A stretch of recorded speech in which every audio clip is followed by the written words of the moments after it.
Социалдык тармактарда оң рульдуу автоунаалардын айдоочулары такси кызматы аркылуу жүргүнчүлөрдү ташууга уруксат берүү боюнча кайрылууларды жасап жатышат. Буга байланыштуу Кыргыз Республикасынын Ички иштер министрлигинин жол кыймылынын коопсуздугун камсыздоо башкы башкармалыгы төмөнкүлөрдү маалымдайт. Кыргыз Республикасынын 2013 жылдын 19 июлунда кабыл алынган автомобиль транспорту жөнүндө мыйзамынын 6-беренесинин 6-бөлүгүнө ылайык рульдук дөңгөлөгү автомобилдин огуна карата оң тарабында жайгашкан транспорт каражаттарын жүргүнчүлөрдү жол жүгүн жана жүктөрдү коммерциялык негизде ташуу үчүн пайдаланууга тыюу салынат.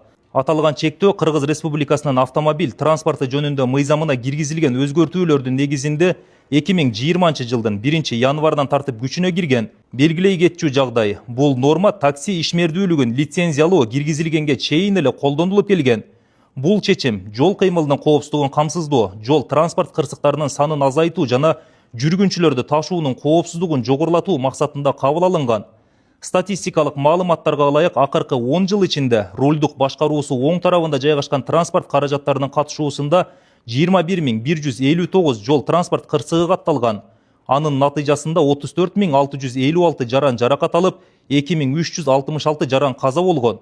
Бул кырсыктардын 60%-ы оң рульдуу автоунаалардын айдоочуларынын күнөөсү менен болгон. Жол кыймылынын коопсуздугун камсыздоо башкы башкармалыгы жарандарды Кыргыз Республикасынын мыйзамдарын жана жол эрежелерин так сактоого чакырып, оң рульдуу автоунааларга лицензия берилбей тургандыгын билдиребиз.